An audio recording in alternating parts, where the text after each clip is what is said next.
વજન ઘટાડવું એ સૌથી કઠિન કામ છે.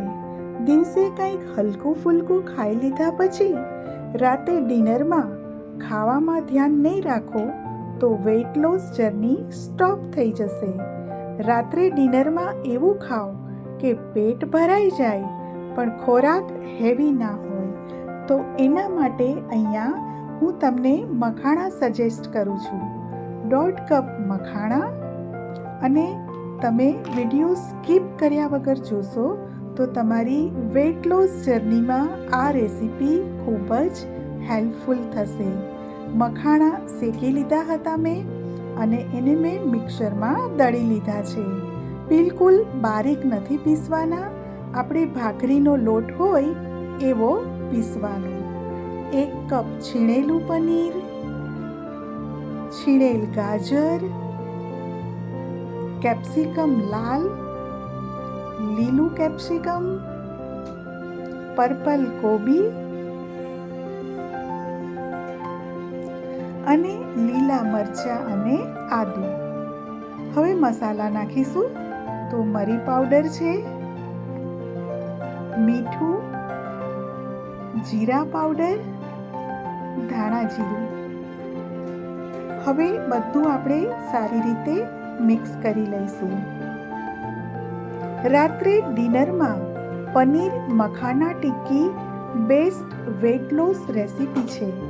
આ ખાવાથી વારે વારે ભૂખ નથી લાગતી, કારણ કે પનીરમાં પ્રોટીન છે, મખાણામાં ફાઈબર છે, લો કેલેરી છે, લાંબા સમય સુધી પેટ ભરેલું રહે છે.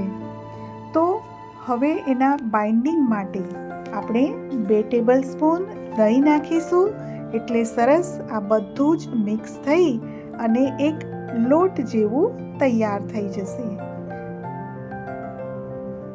આપણે વડા બનાવીએ અને કેવો લોટ હોય જુઓ એવું જ તૈયાર થઈ ગયું છે. અને આ રેસીપીને ટેસ્ટી બનાવવા મેં બધા વેજીટેબલ્સ નાખ્યા છે, જે ખૂબ જ હેલ્ધી છે. લીલા ધાણા નાખી અને ફરીથી મિક્સ કરી લીધું છે. તમારી પાસે વેજીટેબલ્સ ના હોય તો ઘરમાં જે અવેલેબલ હોય એ વેજીટેબલ્સ એડ કરી શકો છો. મેં 10 મિનિટનો રેસ્ટ આપ્યો હતો, અને હવે 10 મિનિટ પછી આપણે એમાંથી નાની નાની ટિક્કી વાળી લઈશું. પણ આ ટિક્કીને ક્રિસ્પી કરારી આઉટર લેયર એનું એકદમ ક્રિસ્પી બનાવવા હું રવામાં રગદોળી લઉં છું, અને હવે એને ટિક્કીનો શેપ આપી દીધો છે. તો જુઓ, આ રીતે આપણે બધી જ ટિક્કી તૈયાર કરી લેવાની છે. ચાલો બીજી પણ એક ટિક્કી વાળીને તમને બતાવું. તો એક આપણે ભાખરીની સાઈઝનો લુવો લઈ લેવાનો, રવામાં રગદોળી લીધો છે, અને એને બંને હથેળીથી પ્રેસ કરીને ટિક્કીનો શેપ આપી દેવાનો. તો આ રીતે હું બધી જ ટિક્કી તૈયાર કરી દઈશ. તો રેડી છે મારી બધી જ ટિક્કી. મેં નોનસ્ટિક પેન ગરમ મૂકી દીધું છે. બસ આટલા ઘીની આપણે જરૂર છે, અને પછી એક ડ્રોપ ઘીની જરૂર છે. તો બેસ્ટ વેઇટ લોસ રેસીપી છે આ. હું બધી જ ટિક્કી આ ગરમ થયેલ નોનસ્ટિક પેન પર મૂકી દઉં છું. ગેસની ફ્લેમ અત્યારે મીડિયમ રાખશો, અને બધી જ ટિક્કી મુકાઈ જાય પછી સ્લો ફ્લેમ પર ધીરજ રાખીને બંને બાજુ શેકવાની છે.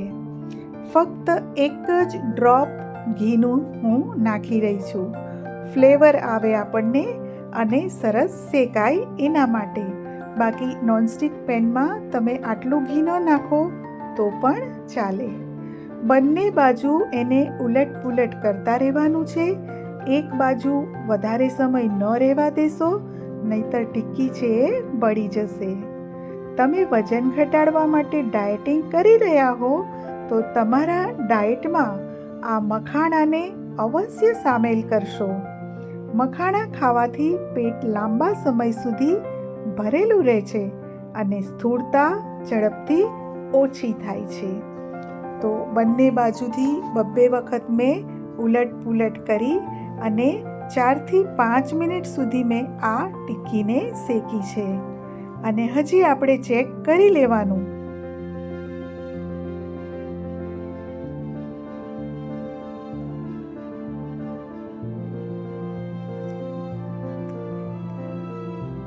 અને ખાસ સ્લો ફ્લેમ પર જ શેકવી, કારણ કે બળી ગયેલી ટિક્કીનો દેખાવ પણ સારો નથી લાગતો અને આપણને ખાવી પણ નથી ગમતી.